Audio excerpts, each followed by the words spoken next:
Bienvenue, traileuses, trailers, runneuses, runners, dans ce nouvel épisode du 5 km à l'Ultra Trail, podcast qui partage des conseils pour que vous puissiez courir et atteindre vos objectifs personnels dans la course à pied. Allez, on débute tout de suite cette nouvelle semaine par un post que j'ai fait hier, donc dimanche, sur les femmes, la représentation des femmes dans la course à pied, sur les courses, les courses officielles. Alors pourquoi j'ai eu cette idée en fait? Parce que j'ai vu deux choses en fait. J'ai vu le pourcentage de femmes au marathon de Paris présentes, un petit peu moins de 30%, qui est déjà apparemment pas si mal que ça. Et dans le même temps, j'ai eu alors je sais pas où est-ce que j'ai trouvé cette info, si c'est un post, un réel ou une lecture, je me souviens plus. J'ai vu effectivement qu'à l'époque, les femmes n'étaient pas autorisées, donc à l'époque c'était avant les années 70, n'étaient pas autorisées à courir, à s'engager sur des courses comme le marathon, parce que les hommes jugeaient impossible pour une femme, voire dangereux pour leurs conditions physiques, justement de courir cette fameuse distance de 42 km et des poussières 195. Et il a fallu que ce soit une femme, Catherine Switzer, déguisée entre guillemets en homme, qui prenne le départ du marathon de Boston en 1967 avec son petit copain, son petit ami de l'époque. Et du coup, elle a fait le marathon, mais dans le marathon, les organisateurs qui ont vu que c'était une femme ont essayé de l'arrêter, puis c'est son copain, je crois qu'il était boxeur, tu vois, qui a évité, qui lui a permis à cette femme de terminer son marathon. Et à partir de là, bien forcé de constater que oui, les femmes sont capables aussi de courir 42 km 195 comme les hommes. Et donc, elle a été bannie de toute course.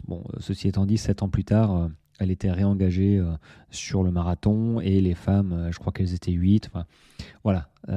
Ça s'est fait. Mais du coup, ça a fait tilt un petit peu dans mon esprit. Je dis, ok, à 67, j'étais pas là à l'époque. Les pensées étaient un peu différentes, c'est certain. Et je me suis dit, 67, on est en 2024. À peu de choses près, ça fait 30 ans. Ça fait 60 ans. En 60 ans, on en est arrivé à une femme au marathon, à un peu moins de 30% de femmes sur course, sur marathon comme ça. Et sincèrement, ça m'a fait... moi, je sais pas ce que tu en penses, mais j'ai envie de dire, en 60 ans, il y a des domaines qui progressent, mais largement, beaucoup plus rapidement que celui-là. Et moi, je trouve ça insupportable, en fait, qu'il y ait aussi peu de femmes sur les courses. Et tu m'aurais dit c'était 20 ans plus tard, mais là, ça fait 60 ans après après Catherine, la première femme. Et je me dis, waouh, il y a encore du chemin à faire.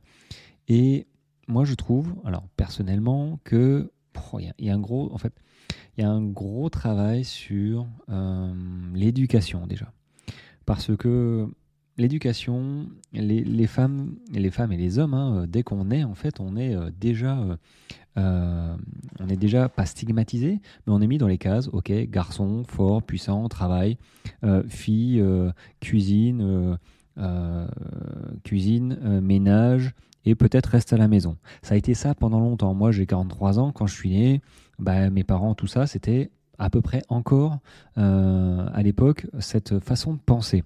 Et ce qui était le plus commun dans chaque famille, le papa travaillait, la maman, beaucoup de mamans en fait restaient à la maison pour faire le ménage, s'occuper de la maison, s'occuper des enfants, faire à manger, Et l'homme, comme mon père par exemple, arrivait le soir et s'installait et mangeait. Il faisait même pas la cuisine, il faisait même pas les devoirs non plus. Si, il faisait les devoirs pour les fessées quand il y avait besoin.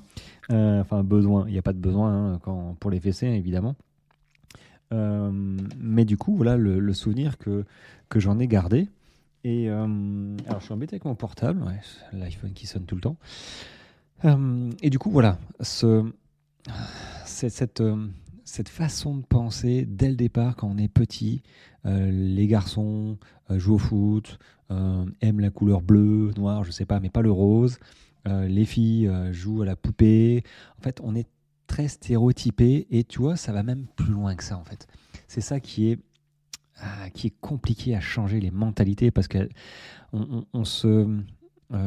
notre esprit, notre façon de penser se modifie et se sculpte au fil des années, mais surtout vraiment à cause de l'éducation, du milieu où on vit. Et tu vois, dans les livres d'enfants, les livres d'enfants qu'on fait lire à nos enfants de 3 ans, 4 ans, 5 ans, 6 ans, euh, généralement, tu vois, ça part de là. C'est-à-dire, qu'est-ce que tu vois en train de faire la cuisine?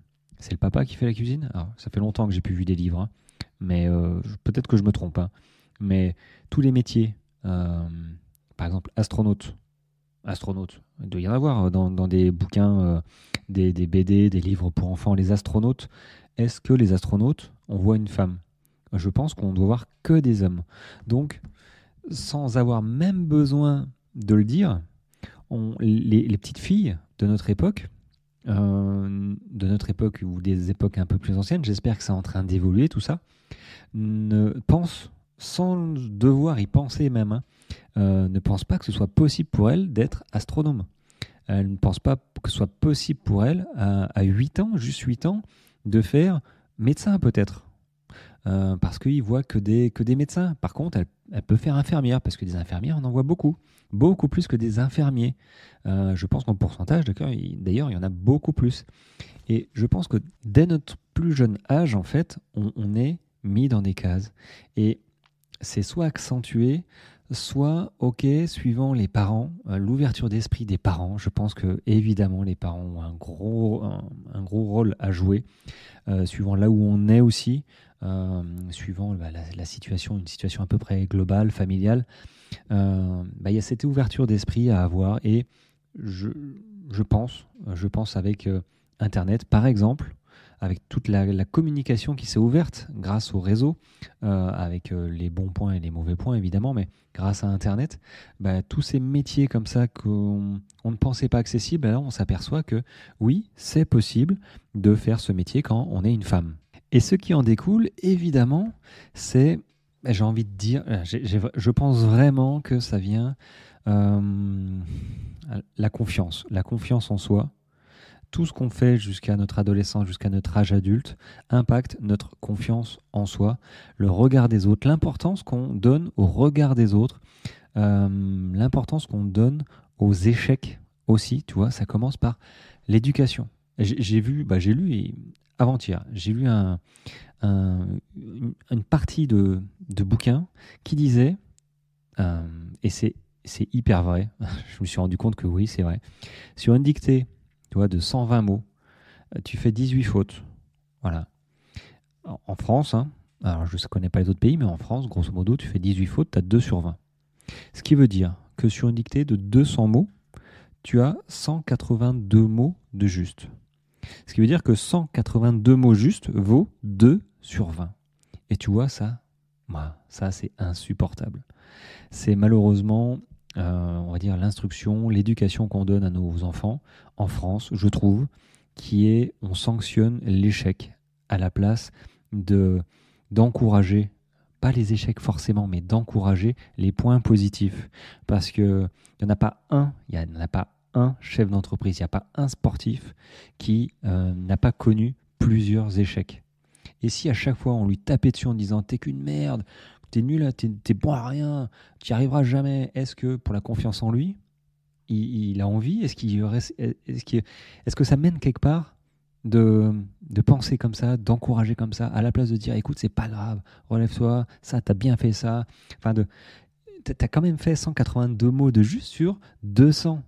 Mais non, t'as 2 sur 20. Donc tu vois, ça part de là aussi, je trouve, et ça, c'est pas que féminin, mais notamment, tu rajoutes ça à la condition, on va dire, féminine, cette image stéréotypée qu'on a depuis la naissance. Du coup, ça fait beaucoup.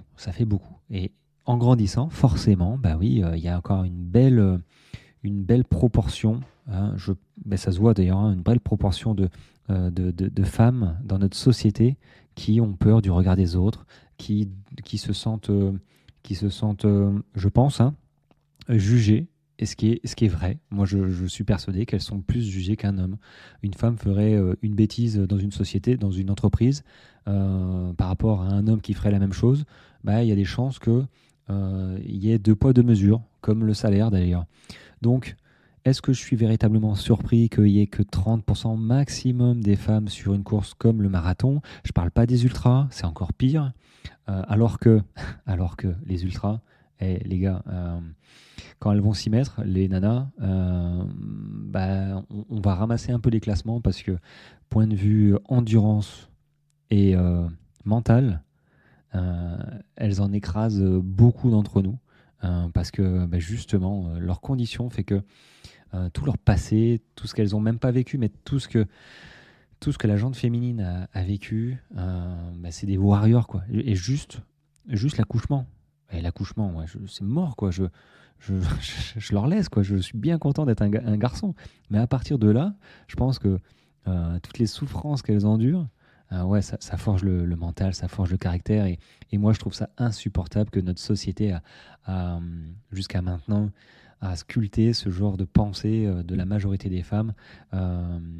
J'espère de moins en moins, mais d'un manque de confiance en soi, de devoir prouver toujours plus qu'un homme, d'être jugé toujours plus peut-être durement qu'un homme, et du coup de ne pas oser faire ce qu'elles veulent, oser courir doucement, oser marcher, oser transpirer, tout quoi. Donc ça, moi c'est tout ça qui a fait pouf, qui a fait ping dans mon petit crâne quand j'ai lu les deux choses en même temps. Les 30% de participation, ça veut dire qu'il y a au moins 20% qui ne participent pas. Et alors, est-ce que sur les plus petites courses, 5 km, 10 km, semi-marathon, il y a plus de femmes? J'espère. Je pense qu'il y a plus de femmes sur 10 km. Mais le problème n'est pas là. Le problème, c'est que c'est ce manque de confiance, je pense, que vous avez, mesdames, pas toutes évidemment, mais bon, quelques-unes, beaucoup, je pense, vis-à-vis du regard qu'on porte sur vous. Et si j'ai juste un conseil à vous donner, si jamais tu es dans ce cas-là, écoute, tu n'en as rien à faire. Vraiment. Il est réellement temps que tu fasses ce que tu as envie de faire. Vraiment, sans devoir te justifier auprès de n'importe qui. Ça peut être compliqué si tu as un mari, si tu as un conjoint qui te soutient pas. Bon, ça, après, bon, je veux pas créer de problème. Mais, écoute, agis comme un homme. Agissez comme un homme et pas comme un homme, mieux qu'un homme. Voilà. Et si tu as envie de courir, écoute, tu cours. C'est facile. J'ai l'air d'avoir le bon rôle. Mais il faut se détacher absolument du regard des autres, ne pas avoir peur de se dire je cours pas assez vite, j'ai peur des barrières horaires, est-ce que je vais pas déranger à être dans le sas pour les bénévoles, est-ce que je viens de croiser des coureurs, j'ai eu une réflexion, j'ai bien vu leurs yeux, t'en as rien à cirer. Moi, de toute façon, c'est pas compliqué. Moi, je cours pas vite non plus. Bon, maintenant, il y a personne dans ma forêt. Mais j'ai envie de te dire, la première année, surtout la première année en fait, sur 10 coureurs que tu vas croiser, il y en a 7 qui vont se blesser. 7 qui vont se blesser. Je ne parle pas de la deuxième année, parce qu'il y en a forcément aussi. Ce qui veut dire que, tu vois, tu t'en croises 10 coureurs qui font les kékés, peut-être qui courent plus vite, qui t'ont fait peut-être des petites réflexions humoristiques, mais bon, c'est des pics, voilà. Dis-toi que sur les 10 que tu as croisés, il y en a 7 qui vont pas courir, qui vont plus courir, et qui vont être emmerdés pour faire leur course. Alors que toi, tu cours doucement, ok, il n'y a pas de problème. Courir, c'est déjà être un coureur. On s'en fout de savoir que tu fais 5 km/h, 6 km/h, 8 km/h. Qu'est-ce qu'on en a à foutre? Donc, toi, tu vas progresser à ton allure. Tu feras pas n'importe quoi, normalement, si tu m'écoutes. Et tu vas les enterrer tous à la prochaine course parce qu'eux, ils n'y seront pas, parce qu'ils seront blessés. Donc, le regard des autres, ça glisse sur toi. Et tes chaussures, il y en a des super belles en plus chez les filles, tu vas t'en acheter une paire et tu vas simplement commencer à marcher et à courir. Tu as une course qui te fait envie, inscris-toi et mets en place les choses, impose les choses aussi comme les hommes vous en imposent aussi sans vous demander votre avis. Voilà. Bon, je ne sais pas si mes mots passeront, s'ils sont délicats ou pas, s'ils ont pu heurter quelques-uns et quelques-unes. J'en suis désolé, mais voilà, c'est comme ça que j'ai ressenti la chose. Et on est dans le sport, et le sport est universel. Et j'espère que le pourcentage de femmes va augmenter. Voilà, réellement, parce que vous avez votre place sur toutes les courses, sur tous les formats, vraiment. Et ne croyez pas que c'est impossible de courir 200 km pour une femme. Il suffit d'en voir certaines qui sont sur les podiums de chaque course quasiment. Donc, croyez en vous. Voilà, mais mettez tout ce qu'il faut mettre en place, mais détachez-vous du regard des autres pour enfin vivre votre passion, le sport, et plus globalement votre vie, voilà, sans vous enfermer dans ce carcan qu'on vous a tissé depuis la naissance. Voilà, bon, allez, je vais m'arrêter là parce que je pense que je peux encore parler pendant 3/4 d'heure et je vais en saouler quelques-uns, je vais en perdre quelques-uns, peut-être pas quelques-unes, mais quelques-uns. Donc voilà, je voulais vous remercier aussi parce que j'ai reçu des commentaires très touchants sur le bénéfice, on va dire, de mes entraînements qui ont permis de retrouver la flamme à certains et certaines. Donc moi j'en suis, c'est le cœur de mon métier en fait. Hein. C'est pas juste donner des conseils et coacher. Si personne me dit quoi que ce soit, je coach un peu dans le vent. On s'en fout des performances. Ce qui compte, c'est le ressenti, les émotions que ça procure. Et même si tu as loupé ta course, même si tu n'as pas fait le classement que tu veux, c'est pas grave. On progresse, on continue et on regarde un petit peu les axes, mais on bouge et on avance parce que la réussite est faite et parsemée est fait d'échecs. Si tu n'as jamais raté quelque chose, tu ne sais pas ce que ça veut dire réussir. Donc avant de toucher le haut, il faut parfois toucher le bas, mettre en place des outils, des choses simples pour aller là où tu veux aller. Voilà. C'était le mot de la fin. J'espère que ta semaine va bien commencer avec ce podcast. Moi, je te retrouve demain et n'hésite pas à noter 5 étoiles sur 5 ce jeune podcast finalement d'1 an. Voilà. Allez, moi, je vais peut-être aller m'entraîner encore à courir un petit peu avant la Volvic. Pas me rassurer parce que j'ai passé ce stade de tiens, je vais me faire 2h30 de sortie parce que voilà, ça va me rassurer. Non, non, tu fais pas ça. Hein, ça va te fatiguer. Donc tu restes cool. Moi, je vais rester cool et puis je vais commencer à rassembler mes affaires et préparer mon sac pour la Volvic. Je partagerai évidemment tout ça sur les réseaux et notamment la nutrition parce que ça, c'est hyper important. Bon. Les garçons, les filles, portez-vous bien. Je vous dis à demain. Ciao, ciao.